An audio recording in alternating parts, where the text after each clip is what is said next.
मकर संक्रांति समाप्त हो गया है। दोनों दलों ने बड़ी ही ताकत के साथ दही चूड़ा भोज का आयोजन किया है। आज हमारे साथ बिहार में बड़े चर्चित चेहरा में एक बाहुबली राजन तिवारी जी हमारे साथ हैं। हम समझने का प्रयास करेंगे कि दही चूड़ा भोज समाप्त हो गया है। नीतीश कुमार अपनी यात्रा पर निकल रहे हैं, तेजस्वी यादव अपनी यात्रा पर निकल रहे हैं। तेजस्वी यादव माई बहन योजना के साथ सरकार में आना चाहते हैं 2025 का। नीतीश कुमार अपनी यात्रा के साथ समीक्षा कर रहे हैं। नीतीश कुमार जो यात्रा कर समीक्षा कर रहे हैं, विधायक जी क्या लगता है आपको, इससे बिहार की जनता को फायदा पहुंच रहा है? पहले तो आपको नव वर्ष की शुभकामना आपके चैनल के माध्यम से पूरे देशवासियों को मकर संक्रांति की और नव वर्ष की ढेर सारी शुभकामना। कौशलेंद्र जी, सवाल पूछने से पहले सबसे बड़ी चीज़ कि आप बाहुबली कहते हैं, एक जनसेवक क्यों नहीं कहते? अब जनबली भी हैं विधायक जी। जन नेता क्यों नहीं कहते? जनबली क्यों नहीं कहते? ये बाहुबली शब्द क्यों आप लोग बार बार लाते हैं? ना मैं बाहुबली था, ना बाहुबली हूँ। मैं एक जनसेवक हूँ, जनबली हूँ। जनता की ताकत मेरे साथ है, उनका प्रेम, आशीर्वाद, स्नेह मेरे साथ है। नीतीश जी की यात्रा के बारे में आप कहते हैं तो अच्छी बात है। हर सरकार अपने 5 साल के क्रियाकलाप को जनता के सामने जा कर के जनता से जानना चाहती है कि क्या मैंने जो योजनाएं आप लोगों के बीच में दिया वो सही तरीके से कार्यरत हुआ कि नहीं हुआ, क्या मैंने जो सड़क बनवाया वो ठीक है कि नहीं है, मैं जल नल की योजना का जो प्रबंध किया वो सही सुचारू रूप से चल रहा है कि नहीं चल रहा है।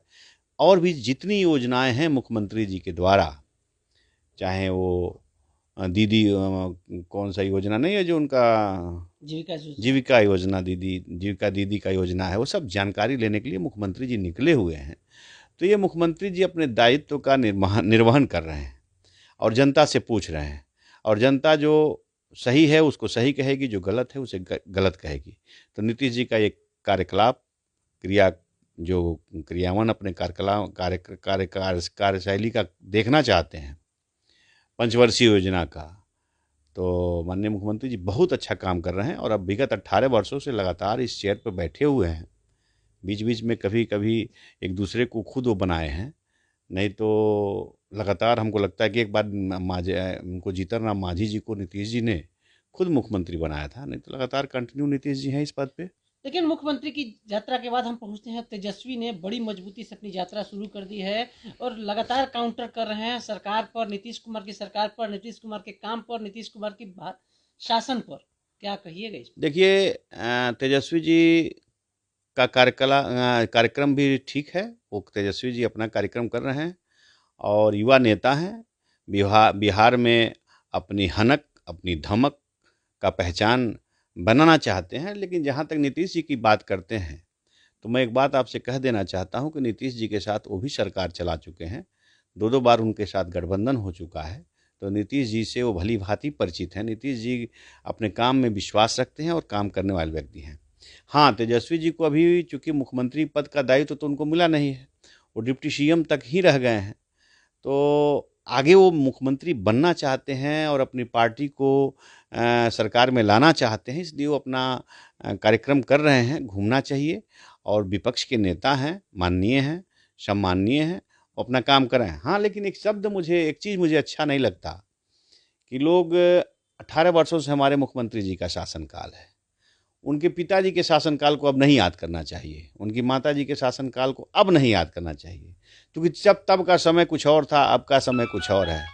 अब हर व्यक्ति को अपने किए हुए कार्यों का चर्चा करना चाहिए। मैं क्या किया उसे करना चाहिए, अब आगे बढ़कर देखना चाहिए। पीछे जो भूत जो चला गया उसे भूल जाना चाहिए, और भविष्य जो आने वाला है, वर्तमान जो चल रहा है उसे देखना चाहिए। अभी तेजस्वी यादव के सामने जंगल राज की बात लोग करते हैं, बहुत सारे नेता हमारे पार्टी के, बीजेपी के ही। तो मैं ये उनसे भी कहना चाहता हूँ, ये सब चीज़ें पुरानी हो गई, अभी सब चीज़ों को नहीं देखिए, अपना आप अंदाज दिखाइए। जनता भी नहीं सुनना चाहती। नहीं, हाँ ठीक बात है, अपना अंदाज दिखाइए ना, हमने क्या कर दिखाया। कल का पिछड़ा बिहार था, हमने उस बिहार को किस तरह सौंदर्यीकरण करके किस तरह संवारा, फूलों की तरह, उसके विषय में बताइए। जनता ये सुनना चाहती है, न कि जनता जंगल राज। हमको जहाँ तक याद है कि जंगल राज का शब्द एक गर्ग साहब गर्ग साहब एक हाईकोर्ट के जस्टिस हुआ करते थे। तो उस समय बगल में जो मज़ार है हाईकोर्ट के, वहीं पे माइक बजता था।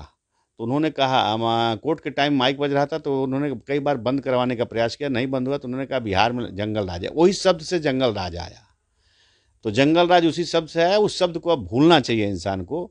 अब आज का समय क्या है, आज की परिस्थिति क्या है, आज किस रूप में बिहार बढ़ रहा है, उसको दर्शाना चाहिए और अपने किए गए कार्यों को जनता के बीच में लाना चाहिए। राजन तिवारी लगातार मेहनत करते हैं, 16 से 18 घंटा जनता के बीच रहते हैं, पूर्वी पश्चिमी चंपारण में बिहार का भी दौरा करते हैं, यूपी का भी दौरा करते हैं।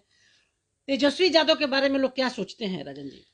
देखिए, तेजस्वी जी युवा हैं, अभी तो सरकार उनकी कभी बनी नहीं है, नीतीश जी के साथ डिप्टी सीएम बन के रहे हैं, तो तेजस्वी जी को सरकार यही मतलब जब तक उनको उस पद पे नहीं देखेगी तब तक कोई क्या बताएगा उनके बारे में। लेकिन ये बताते हैं लोग लालू जी के लड़के हैं और तेजस्वी जी एक अच्छा काम करते हैं।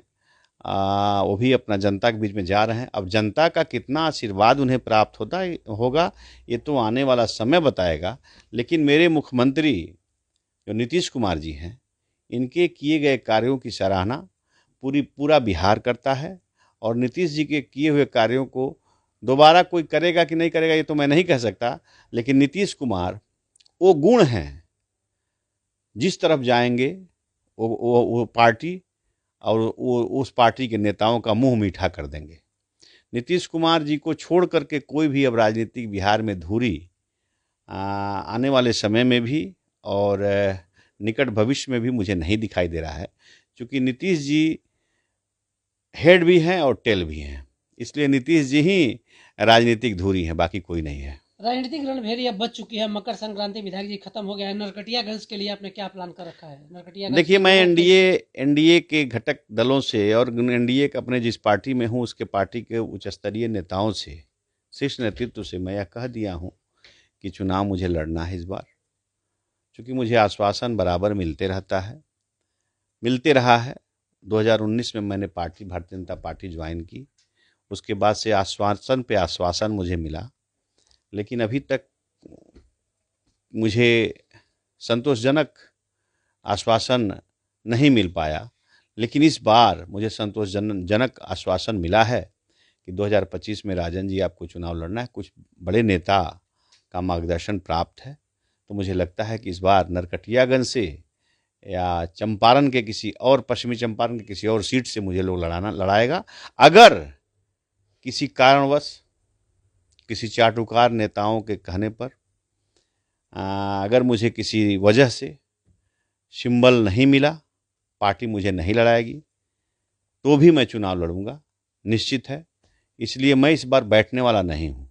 राजन तिवारी क्लियर कट बोलने के लिए बिल्कुल जाने जाते हैं। राजन तिवारी का साफ मानना है कि हम निर्दलीय भी चुनाव लड़ सकते हैं। देखिए, बिल्कुल मैं बता दूं आपको कि मेरे साथ जनता का ताकत है और जनता का स्नेह है, आशीर्वाद है, और मुझे जनता चुनाव लड़ाएगी। मैं पार्टी के शीर्ष नेतृत्व से, शीर्ष नेताओं से मैं कह दिया हूं कि मुझे चुनाव लड़ना है, और जनता ने मुझे कहा भी है। मैं जहां घूमता हूं वहां लोग कहता है कि आप किसी पार्टी के टिकट का मोहताज मत रहिए, आप मैदान जंग में आइए और चुनाव लड़िए। तो मैं चुनाव लड़ूंगा, यह सत्य है। इस बार मुझे बैठने का कोई मतलब नहीं है। इस बार मैं किसी के बहकावे में नहीं आने वाला, चाहे वो कोई हो, मैं किसी के बहकावे में नहीं आऊंगा, चुनाव लड़ूंगा। राजन तिवारी चंपारण में राधा मोहन सिंह को जिताना हो, संजय जायसवाल को जिताना हो, सुनील महतो को जिताना हो, 3 सांसद देने में बड़ी महती भूमिका निभाई आपने अपने देखिए, लोगों को। मैं कौन होता हूँ जिताने वाला? सबको भाग्य और किस्मत जिताती है। मोदी जी का लहर जिताता है, आदरणीय नरेंद्र मोदी जी का लहर, अमित शाह जी का सोच, और हमारे पार्टी के विचारधाराओं की वजह से और उस पार्टी के लहर की वजह से लोग चुनाव जीतते हैं। मैं भी एक छोटा सा कार्यकर्ता बन करके इन लोगों के साथ कदम से कदम मिलाकर चलता हूं और जनता से आशीर्वाद स्नेह मांगता हूं। तो जो मेरे समर्थक लोग हैं वो भी लोग जुट जाते हैं, चुनाव अच्छे खासे मार्जिन से लोग जीतते हैं। राजन तिवारी नरकटिया से फाइनल चुनाव 2025 का लड़ने जा रहे हैं। मैं नरकटियागंज से चुनाव लड़ूंगा, यह तय है। पार्टी कोई टिकट दे या ना दे, अगर पार्टी नहीं देगी तो भी मैं विचार करूंगा, और देती है तब तो ठीक है, नहीं देती है तो अब मैं पार्टी के बहकावे में भी आने वाला नहीं हूँ। चुनाव लड़ूंगा, तय है। पश्चिमी चंपारण के किसी सीट से भी लड़ सकता हूँ। नरकटियागंज तो मेरा पार्टी से मैं टिकट मांगा हूँ, लेकिन अन्य दल भी मुझे कांटेक्ट कर रहे हैं। अगर मुझे भारतीय जनता पार्टी एनडीए गठबंधन से किसी पार्टी मुझे एडजस्ट नहीं किया जाएगा तो मैं बाध्य हूँ, कहीं भी जा सकता हूँ मैं। लेकिन आपके चैनल के माध्यम से बता देना चाहता हूँ कि मैं बाल्यकाल स्वयं सेवक हूँ। गोरखपुर से मेरी शिक्षा दीक्षा है। सरस्वती शिशु मंदिर पक्की बाग से मैं पढ़ा लिखा हूँ। इसलिए मेरा चाहत है, मेरी सोच है, मेरा विचार है कि एनडीए गठबंधन के ही घटक दल से मैं चुनाव लड़ूं।